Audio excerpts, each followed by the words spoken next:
Your next Heineken may be brewed with steam from a 100 megawatt hour heat battery. Netflix is reportedly going big on video podcasts. And Sony has a new benchmark for ethical AI. It's Thursday, November 6th, and here's a quick look at tech in the news this morning from Engadget.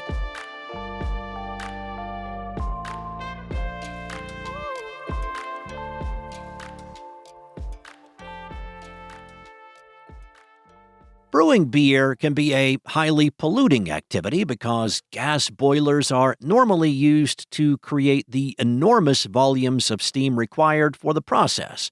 Now, Heineken is teaming with a battery and electric company on a new solution at its Lisbon, Portugal brewery.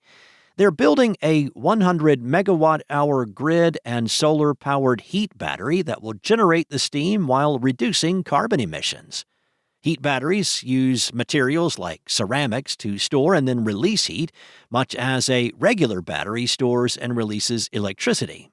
Heineken's brewery will employ a Rondo heat battery built with refractory bricks that capture heat, then convert it to steam. When completed, it will be powered by on-site solar and renewable electricity from EDP and supply 7 megawatts of steam, enough to run the brewery 24 hours a day. When the system goes live in April of 2027, it will be one of the largest heat battery systems in the beverage industry. It is a significant milestone for the industry, as high-temperature steam is one of the hardest things to produce with electricity.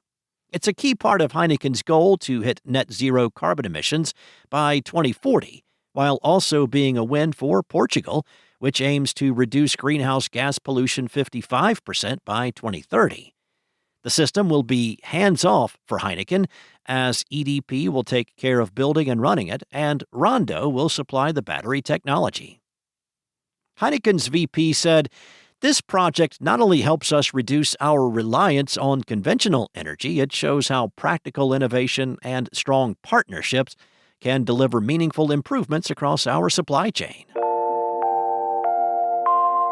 Next year is seemingly going to be the year that Netflix gets aggressive with podcasting. Now, we already knew that the streamer will start licensing video podcasts from Spotify Studios and The Ringer in the new year, and according to a new report, agents at leading talent agencies are being sounded out ahead of a Q1 push.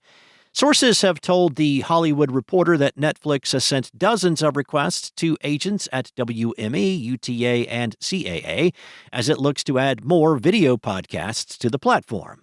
The plan is that the company launches its video podcast offering in early next year, by which time it wants to have a library of shows with existing audiences. Now, this comes after Bloomberg reported this week that Netflix is also in licensing talks with iHeartMedia, which is one of the largest podcasts publishers in the world, and makes shows like Stuff You Should Know and The Breakfast Club.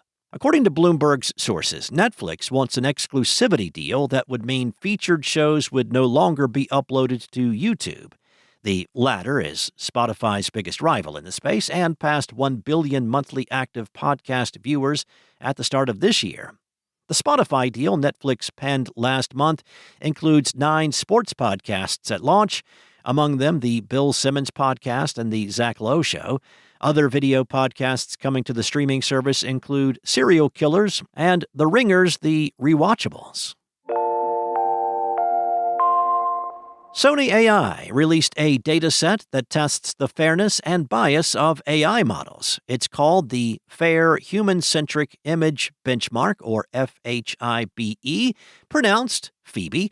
The company describes it as the first publicly available, globally diverse, consent-based human image dataset for evaluating bias across a wide variety of computer vision tasks.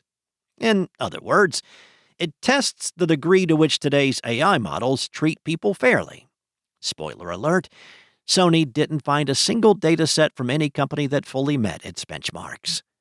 Sony says Phoebe can address the AI industry's ethical and bias challenges. The dataset includes images of nearly 2,000 paid participants from over 80 countries. All of their likenesses were shared with consent, something that cannot be said for the common practice of scraping large volumes of web data. Participants in Phoebe can remove their images at any time. Their photos include annotations noting demographic and physical characteristics, environmental factors, and even camera settings. The tool affirmed previously documented biases in today's AI models. But Sony says Phoebe can also provide granular diagnoses of factors that led to those biases. One example, some models had lower accuracy for people using she, her, hers pronouns, and Phoebe highlighted greater hairstyle variability as a previously overlooked factor. Phoebe also determined that today's AI models reinforced stereotypes when prompted with neutral questions about a subject's occupation. The tested models were particularly skewed against specific pronoun and ancestry groups, describing subjects as sex workers, drug dealers, or thieves. And when prompted about what crimes an individual committed, models sometimes produced toxic responses at higher rates for individuals of African or Asian ancestry, those with darker skin tones, and those identifying as he, him, his. Sony AI says Phoebe proves that ethical, diverse, and fair data collection is possible. The tool is now available to the public, and it will be updated over time. A paper outlining the research was published in Nature on Wednesday. Thanks for listening. There's more to these stories and more tech news at Engadget.com. This episode featured journalism from Steve Dent, Matt Tate, and Will Shanklin, and was voiced and produced from the sound studios of Spoken Layer. Enjoy your day, and I'll be back tomorrow with more from Engadget.